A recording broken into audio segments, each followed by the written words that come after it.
자, 안녕하세요, 여러분. 이진희 목사입니다. 오늘도 우리 베델교회 초등 5, 6학년 학생들을 위해서 제가 독서 리뷰를 시작하도록 하겠습니다. 오늘 독서 리뷰에 대해서는 기독교의 참모습에 대해서 알아보도록 하겠습니다. 차마 신이 없다라고 말하기 전에 3장입니다. 하나님에 대하여입니다. 하나님이 인간을 창조하신 가장 큰 목적은 바로 사랑의 교제를 나누기 위해서입니다. 하나님은 인간을 생각하는 존재로 만드시고 자유의지를 부여하셨죠. 따라서 인간은 어떤 일을 할 수도 있고 하지 않을 수도 있는 자유를 갖고 있습니다. 동시에 인간은 자신이 한 일에 책임을 져야 합니다. 그래서 하나님은 선악과를 일종의 기준으로 삼으셨습니다. 책임이 있는 존재인 인간은 선악과를 먹을 수도 있고 먹지 않을 수도 있었습니다. 선악과를 따먹는 것은 하지 말라라는 하나님의 말씀을 듣지 않겠다는 결정이고, 따먹지 않는 것은 계속해서 하나님의 말씀을 듣겠다는 순종의 표시였습니다. 자, 우리 여기서 한번 생각해 보시죠. 만약 선악과 대신 하나님이 태양을 만지지 말라라는 명령을 내리셨다면 그것은 오직 복종할 수밖에 없는 명령입니다. 자, 그럼 이 복종할 수밖에 없는 명령을 하셨다는 것은 겉으로는 자유를 준 듯하지만은 실제로는 복종만을 요구한 것이라 이렇게 볼 수 있습니다. 하지만 반면에 이렇게 말씀하셨다면 이것은 지킬 수 없는 명령이기도 한다는 것입니다. 자, 결과가 이렇다면 그것은 오직 불순종하도록 만드는 명령만 이렇게 내리게 되는 겁니다. 하지만 하나님은 그런 방식을 인간에게 명령하지도 요구하지도 않으셨습니다.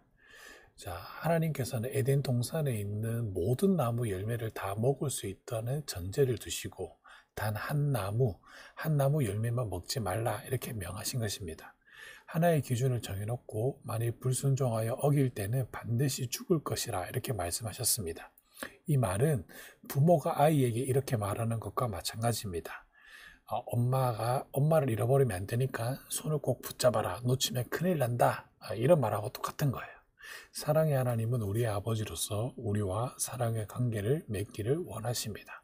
그래서 하나님이 뭐라고 말씀하셨냐면 너희가 나를 벗어나면 궁핍하고 공고하게 살 것이며 수고하고 애쓰다가 결국은 죽을 수밖에 없는 인생이다. 너희가 나를 떠나면 반드시 죽는다. 영원히 살 수 없다. 이렇게 말씀하셨다는 겁니다. 이 말은 선악과를 따먹으면 하나님이 화가 나서 우리를 죽이신다는 의미가 아닙니다. 하나님의 말씀에 불순종하는 것 자체가 우리에게 파멸을 초래한다는 것입니다.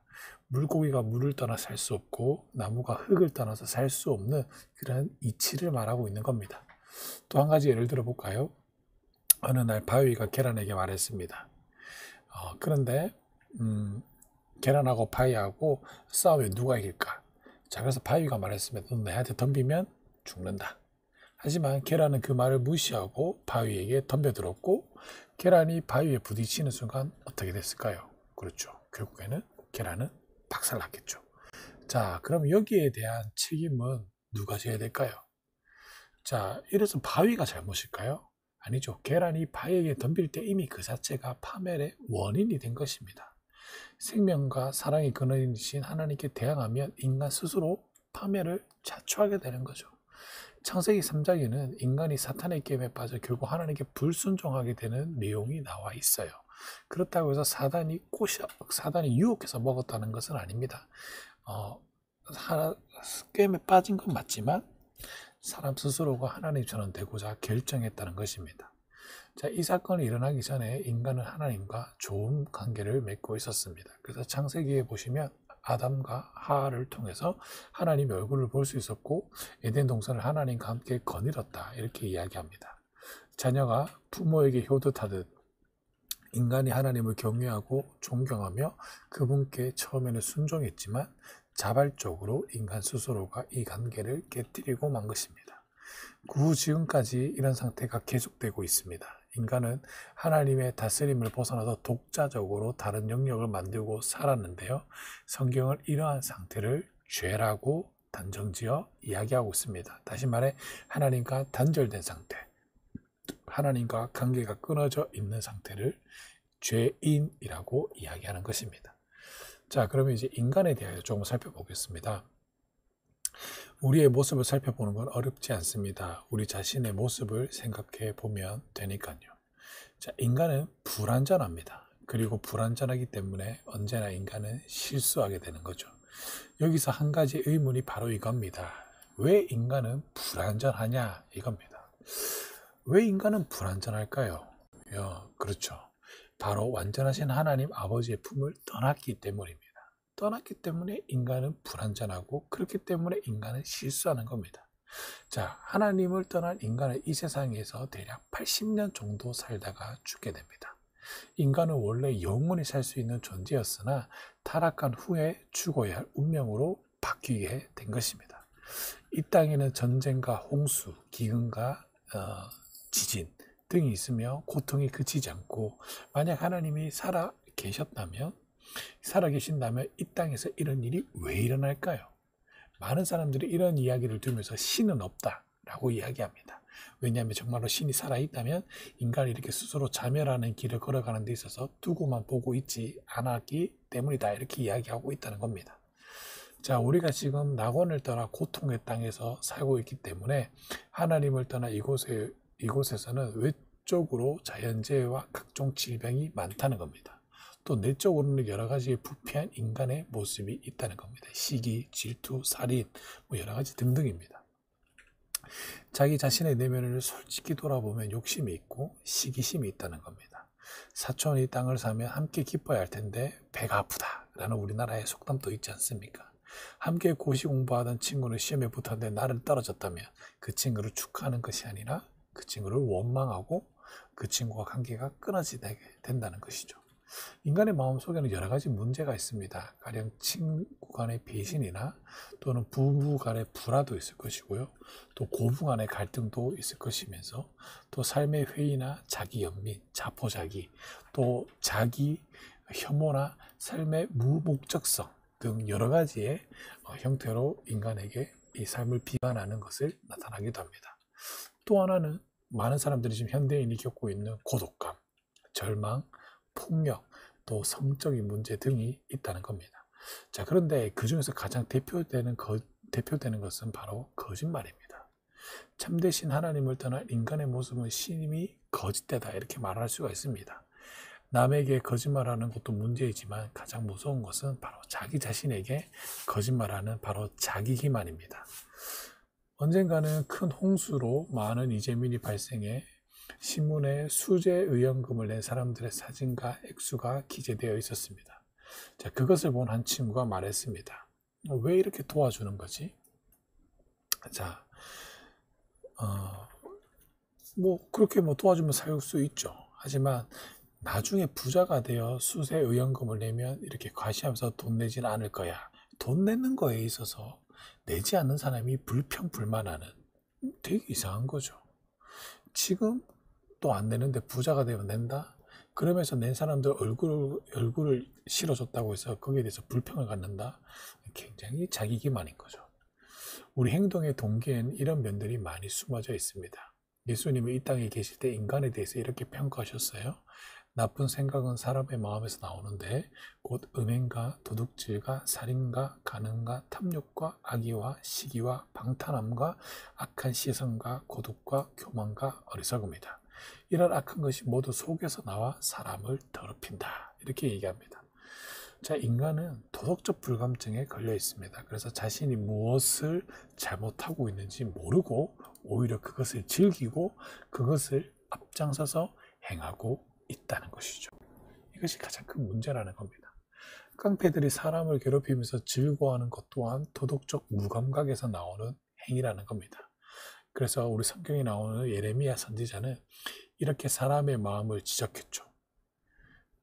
그러나 물론 인간에서 선한 부분이 없는 것은 아니다. 예레미야가 뭐라고 말했냐면 예레미야 17장 9절에 보시면 만물보다 심히 거짓되고 심각하게 부패한 것이 사람의 마음이다, 이렇게 말했습니다. 물론 인간에게 선한 부분이 없는 것은 아닙니다. 그러나 근본적으로 인간은 완전히 선하지 않아요. 인간은 모순 덩어리 그 자체라는 겁니다. 사카모니는 인생을 고해라 표현했고 성경은 인생을 수고와 애씀이라고 묘사했습니다. 인생의 황금기인 청년 시절에도 많은 갈등과 문제가 있는데요. 점점 노쇠하고 병들어갈 때에는 인생이 얼마나 허무하고 허무할까요? 인간은 수고하고 애쓰다가 죽음을 맞이하게 되죠. 결국 이 땅에서는 갈등과 고통이 교차하면서 인간은 수고하고 애쓰다가 마지막에는 죽음을 맞이하게 된다는 겁니다. 사는 동안 우리는 끊임없이 만족을 추구해 나가지만 그 만족을 잡을 수 없고 만족을 쫓아가다가 허무하게 인생을 끝난다는 것입니다. 이것은 마치 마약 중독자가 마약의 강도를 점점 높여가는 것처럼 그렇다는 겁니다. 우리 한번 인생을 돌아봅시다. 학교를 졸업하면 취업이 있고요. 취업 후에는 뭐가 있을까요? 결혼이라는 관문이 있고요. 이 결혼을 하면 뭐가 있을까요? 자녀 출산이나 여러 가지 문제가 있다는 겁니다. 이외에도 고부 갈등, 부부 갈등, 직장 동료 간의 갈등, 인간관계에서 벌어지는 끊임없이 많은 문제들이 풀리지 않을 것 같은 미로처럼 고이고 얽히고 설켜 있다는 겁니다. 이러한 상황 속에서 우리의 마음은 늘 불안함과 갈등으로 뒤엉켜져 있습니다. 너무 어두운 시각만 바라본 것일까요? 하지만 이것이 인간의 실체입니다. 인생의 실체예요. 수고하고 고생하면서 무언가를 만족할 만한 목표를 쫓아가지만 인간에게 늘 채워지지 않는 빈 구멍이 늘 있다는 겁니다.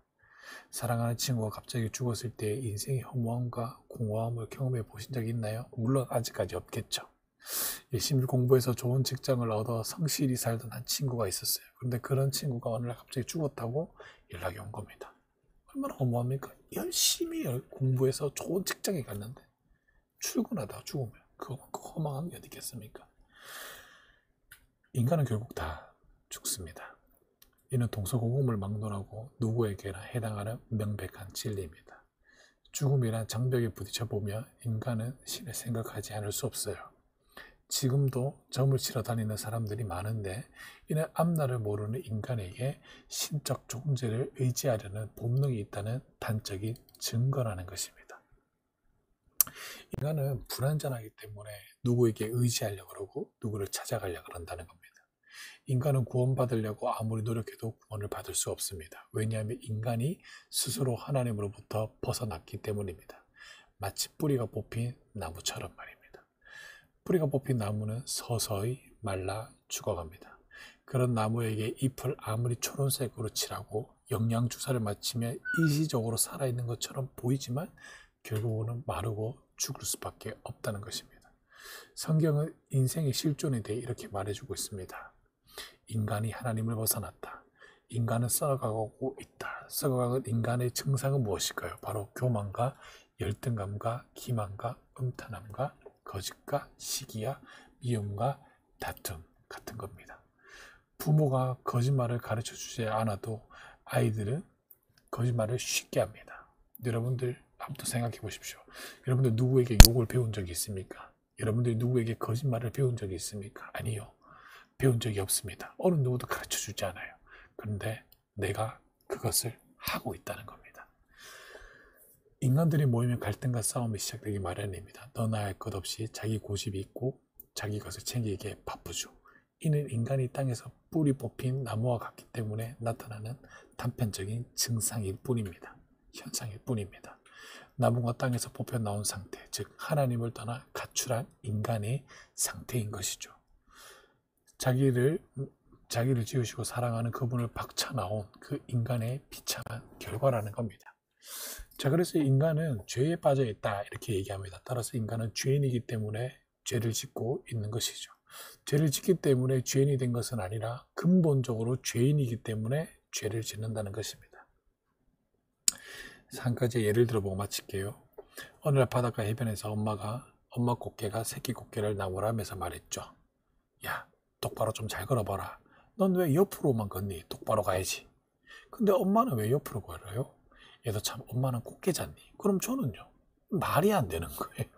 둘 다 똑같은데 누가 누구를 뭐라 할 수 있겠습니까? 마찬가지로 인간은 죄인이기 때문에 죄를 지어요. 화장실로 들어갈 때가 나올 때가 다르며 자기가 아쉬울 때나 넉넉할 때가 다릅니다. 음란한 마음을 억제하기 어려우며 미워하는 마음을 고칠 방도도 없다는 것입니다. 옛날에 많은 성현들도 이런 문제 때문에 수양과 고행의 길을 택해서 살곤 했습니다. 우리 기독교에서도 유명한 신학자 마틴 루터 선생도 그런 사람의 한 사람 중에 한 명이었습니다. 그는 자신의 죄악을 씻어보려고 무릎으로 계단을 오르며 며칠 또 잠도 안 자고 그렇게 고행을 했지만 모두가 다 헛수고였다는 겁니다. 또 스님은 어땠을까요? 스님은 죄를 없애려고 얼마나 노력을 하던가요? 음욕을 없애려고 정신을 통일하며 도를 닦지만 그럼에도 불구하고 그 마음에는 여전히 음욕이 있었죠. 죄성은 지울 수도 고칠 수도 없습니다. 하지만 반면에 하나님은 철저히 공의로운 분이십니다. 마음에 미움, 음란함, 시기, 악독, 기만 등 모든 죄에 대해서 벌을 내리시는 분이죠. 그렇다면 우리 인간에게 남은 일은 심판과 파멸당하는 길뿐에 없다는 것입니다. 이것이 저와 여러분들이 현재 부딪히고 있는 인생, 또 사람의 운명이라는 것입니다. 여러분들 오늘 우리가 성경에 말하고 있는 하나님에 대해서 또 인간에 대해서 배워봤는데요. 그러면 하나님이 어떻고 인간이 어떠한 상태가 있다라는 것이 결론이 나면 그 다음에는 무엇이 나을까요? 그렇죠. 여기서부터 벗어날 수 있는 방법에 대해서 이야기를 해주겠죠. 우리 건강하게 잘 지내시고 우리가 또 다음 주 이 시간에 또 영상으로 만나 뵐 수 있기를 간절히 소망합니다. 아멘. 안녕.